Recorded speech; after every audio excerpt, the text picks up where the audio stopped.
नमस्कार दोस्तों, मैं आपका दोस्त JR चौधरी। आपकी अपनी YouTube class only RPSC with Gudadram में आपका तहे दिल से स्वागत है। आपके सामने मैं लेकर आया हूँ RAS मेंस 2018 की 2 कॉपियाँ। एक में 22वीं रैंक मिली है और एक में इसमें रैंक का मेरे को पता नहीं है, तो दोनों कॉपियों का हम तुलनात्मक अध्ययन करेंगे।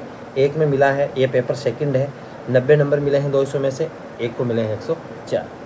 दोस्तों, आंसर कैसे लिखा जाता है हम देखते हैं। ज़्यादा कुछ नंबर का भी फ़र्क नहीं है। अब दोस्तों ये देखो, जैसे छोटे वाले क्वेश्चनों में इन्हें ज़्यादा नंबर मिले हैं, आपको शुरू से पता चल जाएगा। जैसे प्रथम क्वेश्चन है, किस प्रकार रथ की प्रशासनिक धारणा उत्कृष्टता को संवर्धित करती है, तो इन्हें 0 नंबर मिला है और इन्हें एक और पाव नंबर मिला है, देख सकते हैं। अब दोस्तों इन्होंने क्या लिखा है, जैसे ये नैतिकता का पालन करते हुए कार्य करने में अभिप्रेरित करती है, तो यानी व्यवस्था में स्वयं को एक कारक मानकर नैतिकता को पालना करते हुए कार्य करने को क्या करते हैं, अभिप्रेरित करते हैं। तो आप शुरू से अंत तक इनकी हैंडराइटिंग देख सकते हैं, सेम मिलेगी आपको।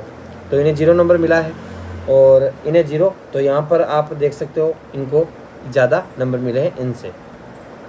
इसके बाद है कि प्रशासन का उद्देश्य लोक कल्याण है और गीता का कौन सा सिद्धांत इस सिद्धांत की पुष्टि करता है। इतना बड़ा लिखने के बाद भी क्योंकि इन्होंने गलत लिखा है तो इन्हें 0 नंबर मिला है और केवल सिद्धांत के बारे में पूछा है, कौन सा सिद्धांत, तो लोक संग्रह सिद्धांत इसकी पुष्टि करता है, तो इन्हें 2 नंबर मिले हैं। तीसरा क्वेश्चन देखो, अहिंसा गांधी की नैतिकता का केंद्रीय मूल्य क्यों है, बताना है। तो अहिंसा मन वचन कर्म आदि से हिंसा न करना तथा उसके प्रति करुणा सहानुभूति का भाव रखना, क्योंकि अहिंसा में सहानुभूति का भाव है जो सभी मूल्यों की जननी है, यानी माँ है। तो इसमें क्या लिखा है इन्होंने, सत्याग्रह सत्य आचरण का आधार है, इसके माध्यम से ही व्यक्ति के मूल्यों एवं व्यवहार का निर्धारण एवं मूल्यांकन होता है।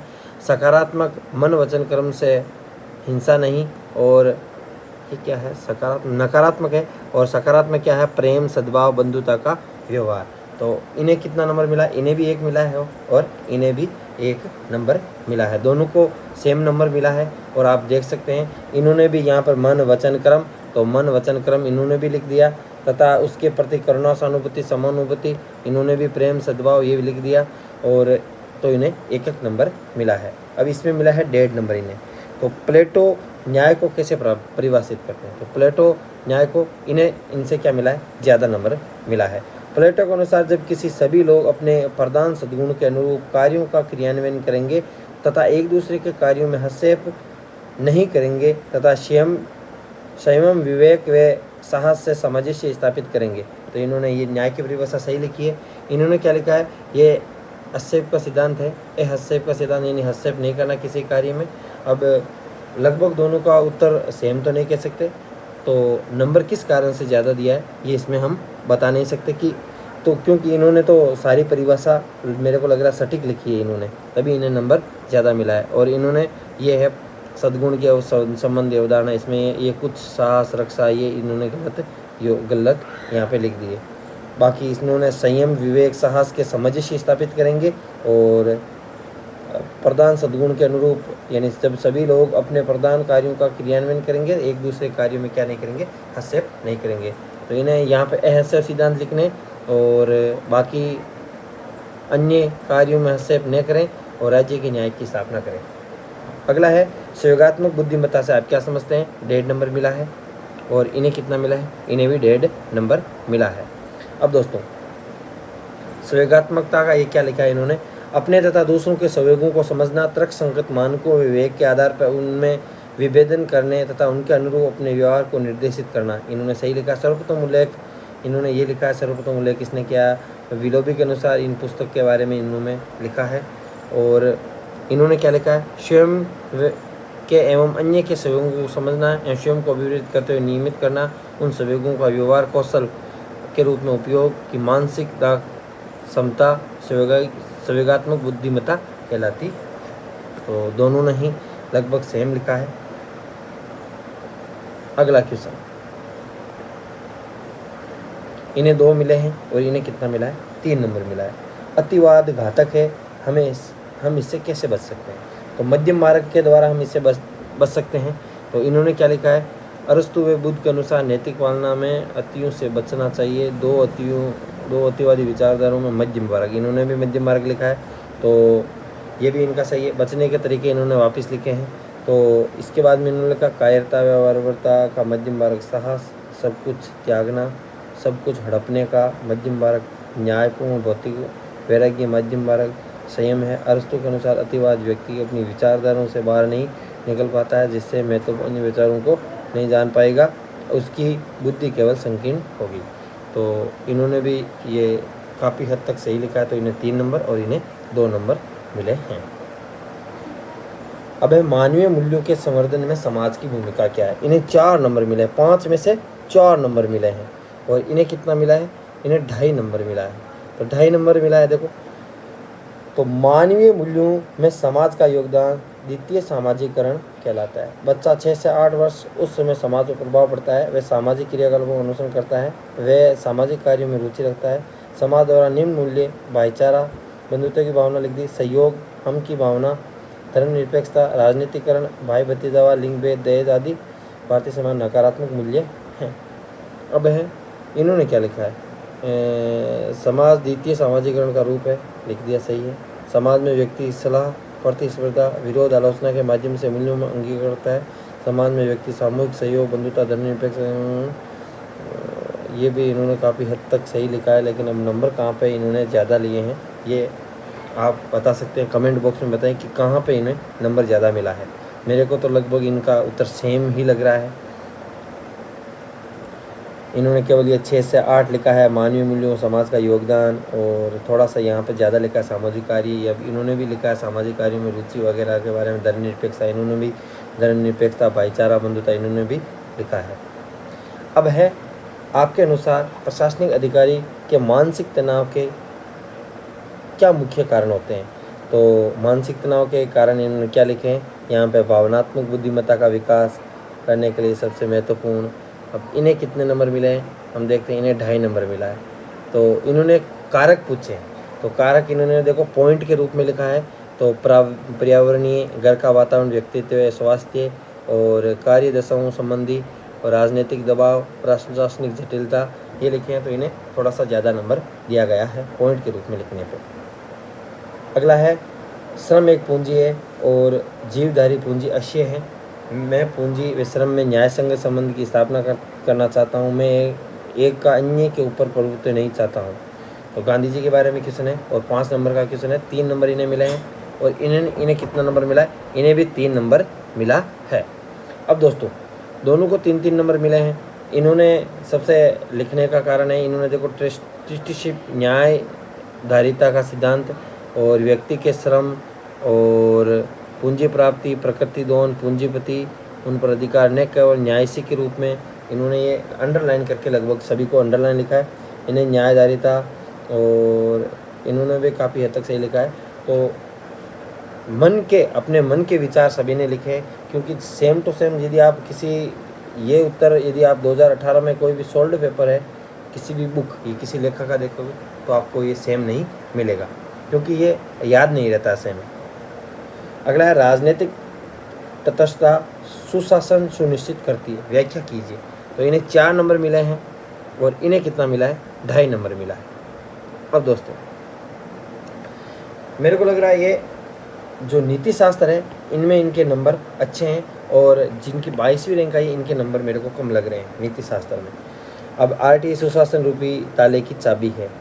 अब सेकंड RS के अनुसार नागरिक अधिकार पत्र, RTI और हितों के टकराव की स्थिति उत्पन्न होती है, जन कल्याण के कार्य प्रभावित होते हैं। गीता के अनुसार प्रशासक को निष्काम भाव से कर्म करना चाहिए। फिर इन्होंने क्या लिखा है? सुशासन प्रशासन योजना, पारदर्शिता, सहभागिता, उत्तरदायित्व प्रणाली, ये सही है। यदि प्रशासक राजनीतिक रूप से किसी विचारधारा होकर कार्य क्षेत्र काम करेगा तो वह जनता के प्रति अपना कर्तव्य समझकर नियमों का पालन करेगा, ये भी सही इन्होंने लिखा है। अब इन्होंने थोड़ा सा अच्छे रूप में लिखा है, यानी कुछ तथ्य दे के लिखा है, तो इन्हें ज़्यादा नंबर मिले हैं। 1.5 नंबर इन्हें ज़्यादा मिला है। अगला क्वेश्चन है, भागवत गीता किस तरह अर्जुन के समक्ष द्वंद्व का निराकरण करती है। तो इन्हें कितने नंबर मिले? 5 नंबर। 10 में से कितना मिला है? 10 में से 5। अब इन्हें कितना मिला है? इन्हें मिले 6.5 नंबर। 1.5 नंबर इन्हें ज़्यादा मिला है। 1.5 नंबर क्या मिला है? ज़्यादा मिला है। आप देख सकते हो कहाँ पे क्या लिखा है। तो सबसे बड़ा कारण आप समझ ही सकते हो क्या है। तो इन्होंने तो पेरा के रूप में इन्हें पूरा पैराग्राफ लिखा है, कहीं पे पॉइंट बना के नहीं लिखा। इन्होंने देखो आप पॉइंट यानी प्रशासनिक दुविधा निवारण में गीता का योगदान, निष्काम कर्म के माध्यम से गीता का प्रवृत्ति और निर्वृत्ति मार्ग, और गीता का योग सिद्धांत, गीता का स्वधर्म, अहिंसा, सत्य, लोक संग्रह की भावना, ये सभी इन्होंने लिखे। तो इसी कारण ये इन्हें 1.5 नंबर आप समझ सकते हो, इसी कारण से इन्हें ज़्यादा दिया गया है।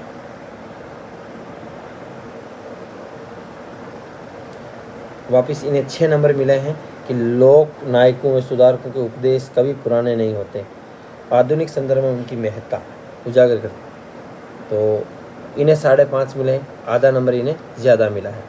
तो इन्होंने कुछ महापुरुषों के बारे में भी दर्शाया है, इन्होंने भी दर्शाया है। कांट दोनों ने साधन साधना पर सत्य, अहिंसा, कर्म करो और भूल जाओ, प्रकृति न्याय, अरस्तु के बारे में, थॉमस के बारे में इन्होंने काफ़ी कुछ लिखा। महावीर गांधी, सत्य, अहिंसा, समाज, इन्होंने भी लिखा है। लगभग दोनों का सेम उत्तर आप समझ सकते हो। इन्होंने भारतीयों का ज़्यादा दिया है और इन्होंने बाहर के भी, यानी जो भी है, जैसे थॉमस है, कांट है, इनका भी इन्होंने वर्णन किया है। थॉमस,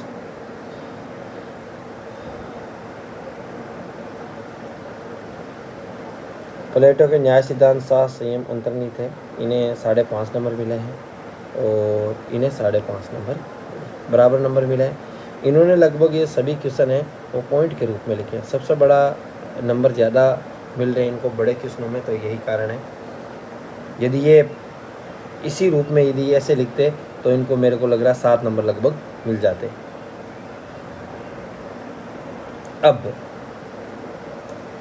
साइंस के रूप में हम देखते हैं, बीटा प्लस व बीटा से के रूप में मूलभूत नाभिकीय, इन्होंने भी कुछ लिखा है लेकिन इन्होंने कुछ नहीं किया। 0 नंबर।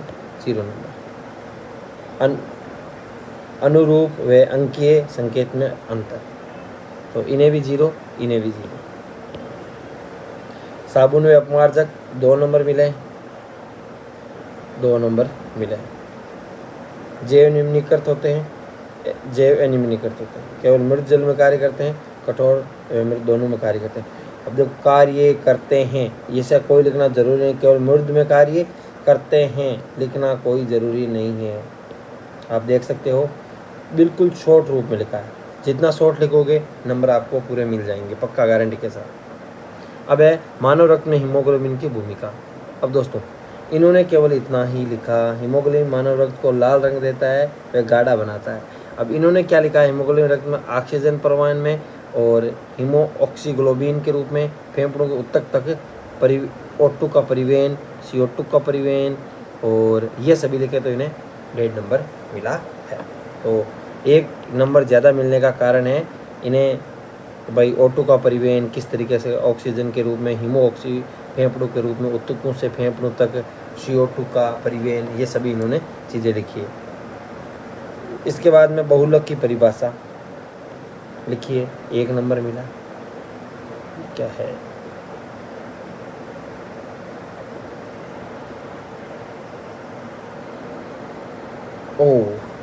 वापिस उदाहरण के रूप में भी इन्हें नंबर मिला है। रबर और सेलुलोज, इन्हें 2 में से 2 मिले, इन्हें पूरा 2 नहीं, इन्हें पाव नंबर कट गया है। कहाँ पे कटा है, निम्न अणुभार वाले सरल एकलकों के समूह द्वारा उच्च अणुभार वाले जटिल पदार्थों का निर्माण करना, और ये निर्मित पदार्थ बहुलक कहलाते हैं। तो बहुलक की परिभाषा, इन्होंने छोटे छोटे अणु मिलकर बड़े अणु का निर्माण करते हैं। इन्हें परिभाषा में तो पूरा नंबर नहीं मिला, लेकिन उदाहरणों में इन्हें कम नंबर मिला है।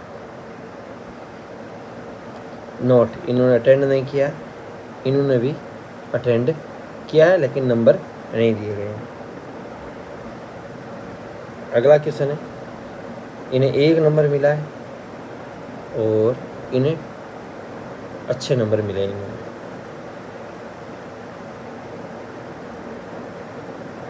संक्रमित बीमारियों के कारण।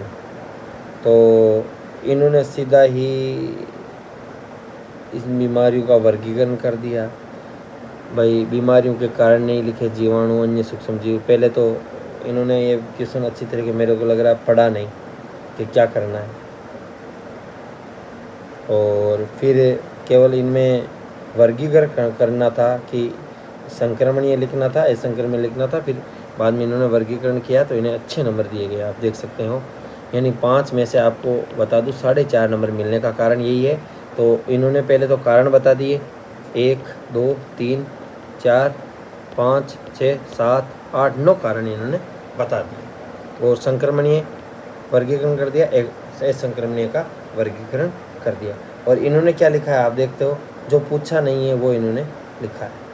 भाई कोलेरा के बारे में कुछ नहीं पूछा, केवल वर्गीकरण करना था, यानी दोनों में से छांटना था कि संक्रमणीय कौन सा है, असंक्रमणीय गैर संक्रमणीय कौन सा।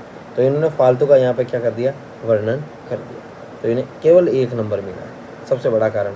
और ये सबसे आसान क्वेश्चन था कि संक्रमणीय बीमारियों का कारण है। एक तो भाई जीवाणु है, अन्य सूक्ष्म जीव है, विभिन्न वाहक जीव है, जैसे मच्छर है, चमगादड़ है, सुअर है। खाद्य पदार्थों को ढककर नहीं रखने पर भी बीमारियां होती है।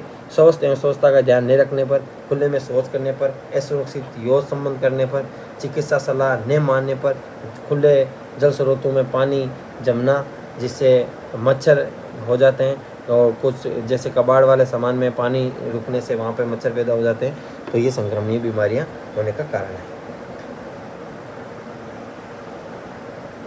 पर्सन की लैंग्वेज अच्छी तरीके से नहीं समझने पर इन्हें नंबर कम मिले हैं। और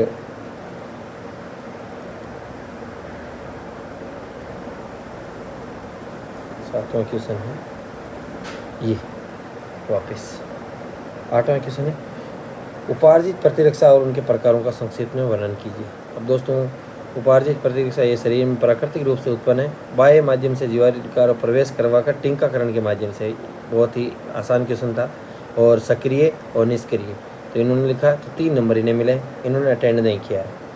तो इसी पोर्शन में इन्होंने बाजी मारी है, साइंस वाले पोर्शन में। और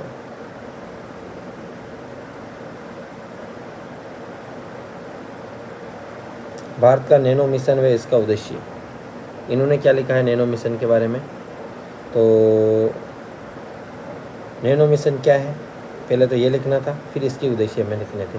तो 2.5 नंबर का लगभग था, तो इन्हें 1.5 नंबर और इन्हें वापस 2.5। आप देख सकते हो 1.5 नंबर, यानी नैनो मिशन के बारे में हमें लिखना था, नैनो मिशन क्या है। यदि नैनो मिशन किसी ने अच्छा लिखा तो उसे 2.5 नंबर मिलेंगे, और फिर उद्देश्य अच्छी तरीके लिखेंगे तो उससे क्या मिलेंगे, 2.5 नंबर। तो 5 नंबर का क्वेश्चन था, डिवाइडेशन इसमें कर रखा है। 100 नंबर का क्वेश्चन, यानी 10 नंबर का क्वेश्चन है ये। आप देख सकते हैं पीएच स्केल, अम्लीय क्षारीय मात्रा को दिखाने वाले संकेत, आप देख सकते हैं। इन्हें कितना नंबर मिला है, तो 3 क्वेश्चन है एक में, इनमें आपको इन्हें डेढ़ यानी इन्हें मिला है 1 2 3 4.5 नंबर मिले, इन 5 नंबर मिले हैं, 5 नंबर मिले हैं। इन्हें कितना मिला है देखते हैं, इन्हें मिला है 6 नंबर। इन्हें कितना मिला है, 6 नंबर मिला है। वापिस ये क्वेश्चन देखते हैं, 11वां क्वेश्चन आप देख सकते हैं, व्योम तरंग है, आकाश तरंग है, व्योम तरंग, आकाश तरंग। फिर इन्हें कितना नंबर मिला है देखते हैं, इन्हें नंबर मिला है 1 और इन्हें मिला है 0।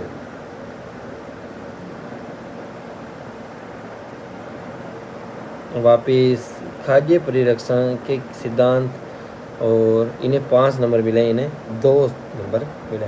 तो पॉइंट के रूप में लिखना सबसे बड़ा महत्वपूर्ण कारण आप समझ सकते हो। सबसे ज़्यादा जो अंडरलाइन करके पॉइंट के रूप में लिखता है, आप देख सकते हो उसमें नंबर दिए गए हैं 101%। आधा नंबर भी ज़्यादा दिया हुआ, लेकिन ज़्यादा दिया हुआ है।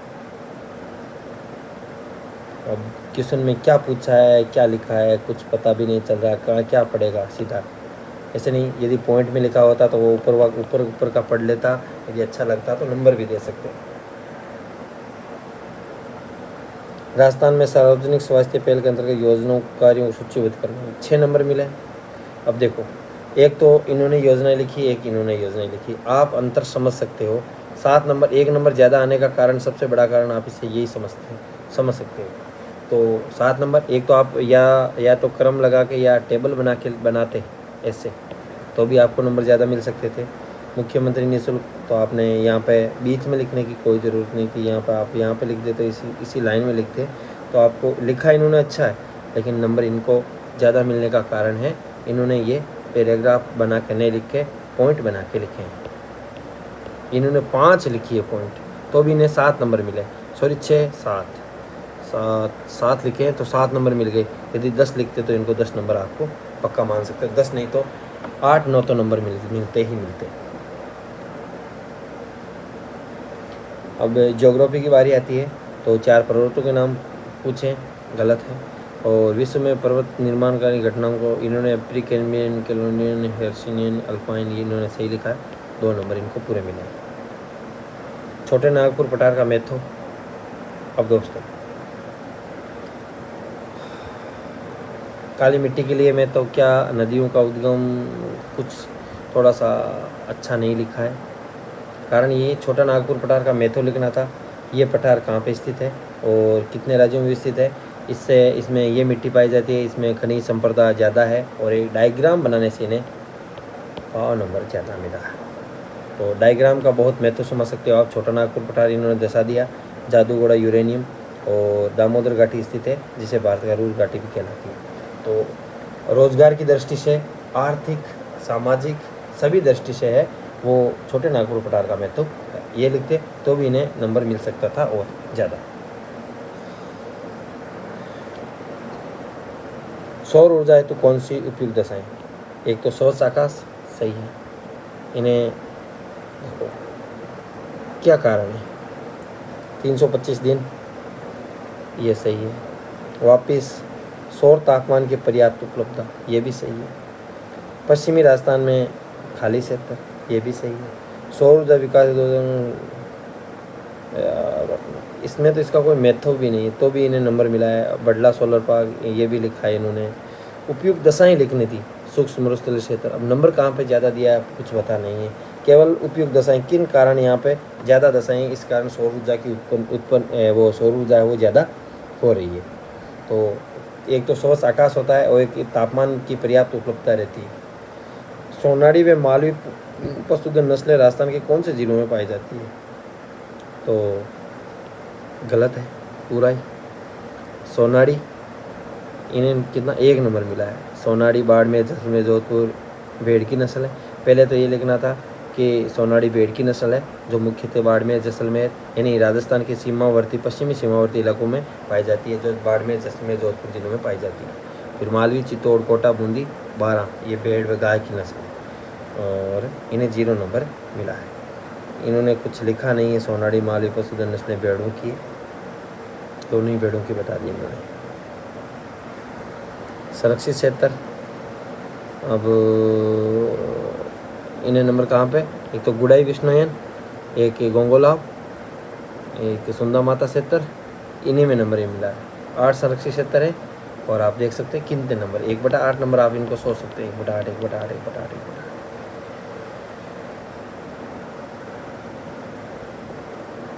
बीड़ है, बिशनपुर, जवाई, उमेद, साकम्बरी, रोटू, यदि इन्हें ये रोटू जैसे नागौर लिख देते, सुंदा माता जालौर लिख देते, ये नागौर लिख देते, साकम्बरी जयपुर लिख देते, बीड़ झुंझुनू लिख देते, बिशनपुर टोंक लिख देते, जवाई पाली लिख देते, तो यहाँ पे इसमें इन्हें 2 में से 2 मिलने की संभावना ज़्यादा रहती है। तो तुलनात्मक अध्ययन तो ज़्यादा नहीं आता, लेकिन मैं आपके समक्ष ये प्रस्तुत कर रहा हूँ, आप भी देख सकते हैं किस तरीके से नंबर दिए गए हैं। दरारी ज्वालामुखी उद्भेदन क्या है, विश्व में इसकी उपस्थिति के बारे में, तो दरारी ये 3 नंबर मिले हैं इनको 2 नंबर मिले हैं। इन्होंने ये नक्शा बना दिया, इसी कारण इन्हें नंबर आप समझ सकते हैं ज़्यादा मिला है। और 1901 से 2011 के बीच जनसंख्या वृद्धि ये बताइए, तो 2 नंबर, ये 2.5 नंबर। तो इन्होंने क्या किस कारण मिला है कुछ पता नहीं है। 1901, 1921, 31 पता नहीं किस कारण से दिया है, आधा नंबर ज़्यादा। वापिस अब राजस्थान के बारे में, मक्का उत्पादन के लिए उपयुक्त दशाएं, तो 3 नंबर, 3.5 नंबर। डायग्राम इन्होंने बनाया, डायग्राम इन्होंने भी बनाया।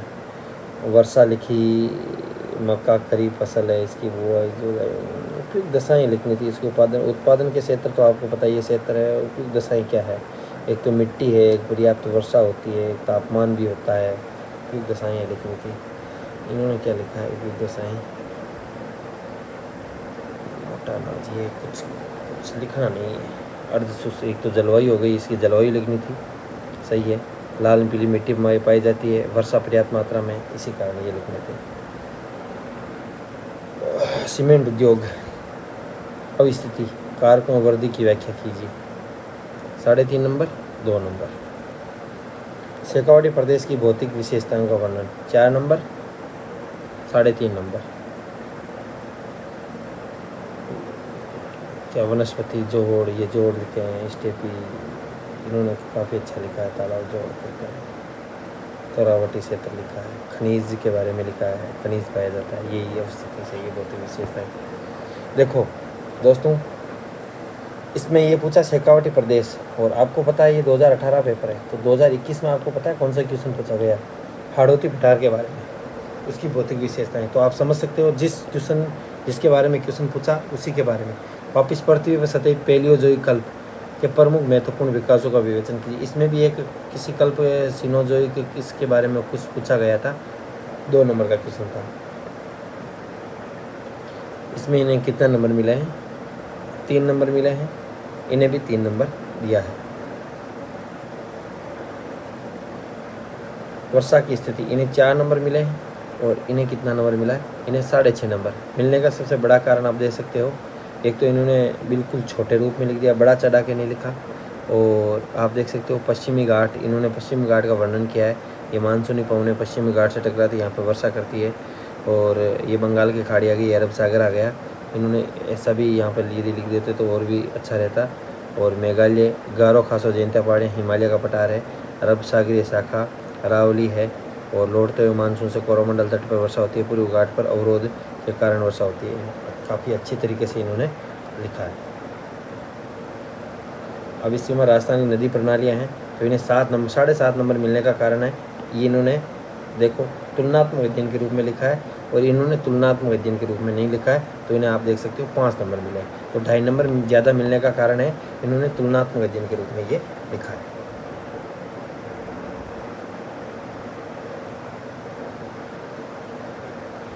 दोस्तों, ये वीडियो आपको अच्छा लगा हो तो वीडियो को लाइक करें, और अपने दोस्तों को इस वीडियो के साथ शेयर जरूर करें। Thanks for watching us.